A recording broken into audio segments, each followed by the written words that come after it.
Sejarah Sukan Olimpik pada hari ini bermula kira-kira 3,000 tahun dahulu yang kemudiannya dimulakan kembali di zaman moden pada akhir kurun ke-19.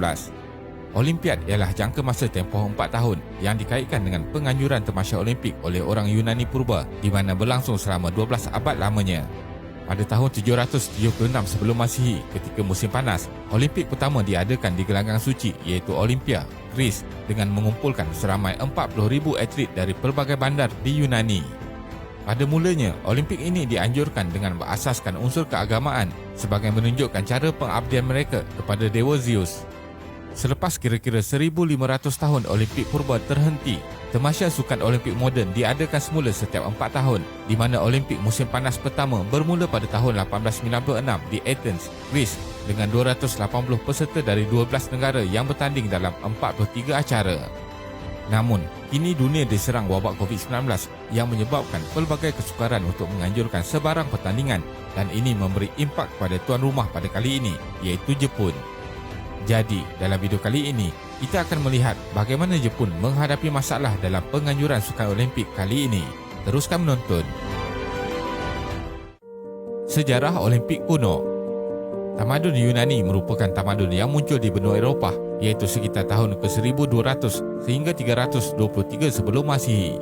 Masyarakat Yunani terkenal dengan ilmu yang tinggi dengan lahirnya cendekiawan seperti Socrates, Plato dan Aristotle, serta dianggap oleh sejarawan sebagai satu asas budaya tamadun barat pada hari ini.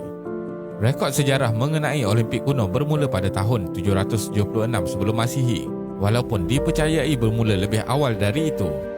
Kegemilangan serta pengaruh acara Olimpik kuno ini sangat hebat sehingga tempoh 4 tahun antara acara ini berlangsung dijadikan sebagai satu ukuran masa, iaitu Olimpiad yang merujuk tempoh masa 4 tahun.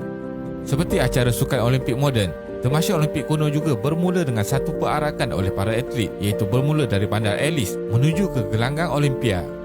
Pada akhir pertandingan, upacara korban untuk Raja Dewa Zeus dilakukan.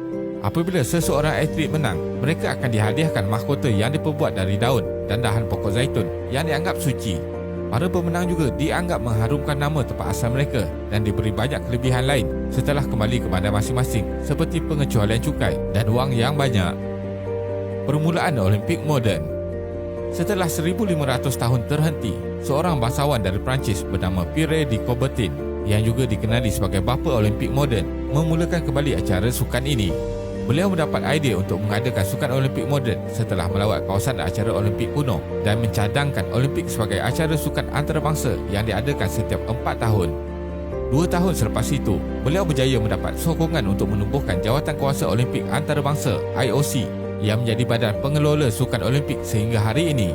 Sukan Olimpik moden pertama diadakan di Athens, Greece pada tahun 1896. Sukan Olimpik tidak diadakan semasa Perang Dunia Pertama pada tahun 1916 dan Perang Dunia Kedua pada tahun 1940 dan 1944. Simbol rasmi adalah 5 cincin berwarna yang bersambung mewakili benua Amerika Utara dan Selatan, Asia, Afrika, Eropah dan Australia.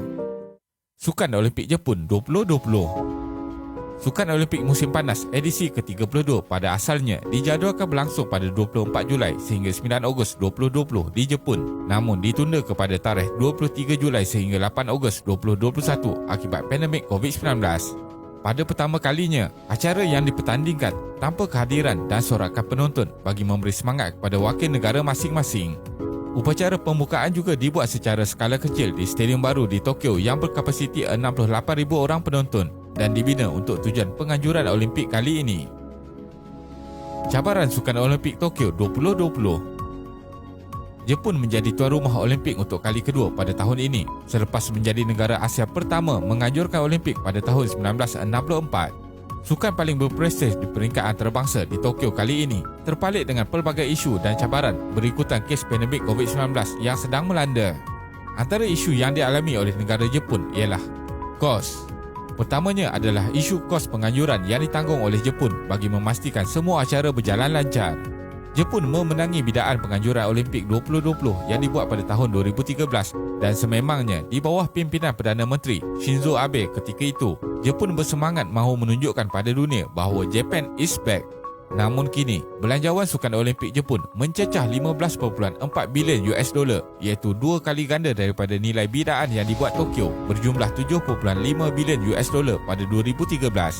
Ini berikutan penambahan kos yang ditambah untuk pengurusan wabak COVID-19 dan kerugian dari penangguhan Olimpik pada tahun lepas.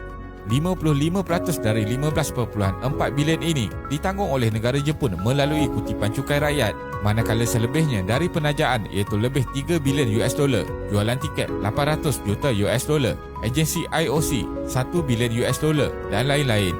Menurut Nomura Research Institute, Jepun akan kerugian 16.4 bilion US dolar, iaitu kira-kira 0.33% dari KDNK jika Olimpik tahun ini dibatalkan.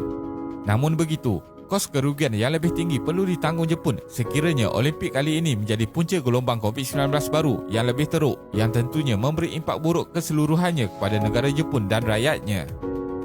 Bantahan dari rakyat Jepun. Undian menunjukkan majoriti penduduk Jepun membantah penganjuran Tokyo 2020 kali ini, dengan 83% tidak bersetuju ia diteruskan dari tinjauan yang dibuat melalui telefon pada 15 dan 16 Mei 2021. Namun, Perdana Menteri Jepun kini beberapa kali membuat kenyataan bahawa Sukan Olimpik tahun ini akan diadakan dengan sebaiknya dan kawalan kesihatan yang ketat. Selain itu, Pertubuhan Kesihatan di Tokyo juga mahu acara sukan ini dibatalkan dan telah memberi surat terbuka kepada Perdana Menteri Jepun. Darurat di Tokyo. Kerajaan Jepun melaksanakan tempoh darurat virus COVID-19 di Tokyo bermula 7 Julai sehingga 22 Ogos 2021. Sekaligus penonton dihalang daripada menyaksikan sebarang pertandingan. Ia merangkumi penutupan kedai seawal 8 malam dan rakyat dinasihatkan tidak keluar selain urusan yang perlu. Program vaksinasi di Jepun telah melebihi 23% dari 126 juta populasi dengan permulaan yang agak lambat pada bulan Februari 2021. Bandar Tokyo mencatatkan 2,848 jumlah kes baru pada 27 Julai yang juga kes harian tertinggi.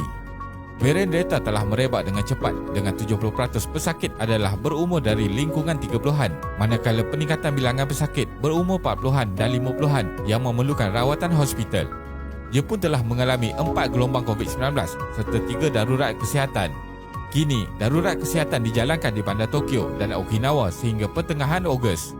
Pakar menyatakan bahawa Jepun kini sedang dilanda gelombang kelima COVID-19. Kesimpulannya, walaupun terdapat pelbagai rintangan bagi Olimpik Jepun 2020, acara sukan ini adalah penting terutamanya bagi para atlet seluruh dunia yang telah bertungkus lumus berlatih dan datang dengan semangat juang yang tinggi. Ini adalah platform terbaik bagi mereka menunjukkan kemampuan diri, membawa nama negara masing-masing dan memberi sedikit harapan kepada dunia untuk bangkit pulih dari pandemik COVID-19 jika Olimpik Jepun berjaya berlangsung seperti yang dirancang. Terima kasih kerana menonton dan jangan lupa subscribe. Jumpa lagi.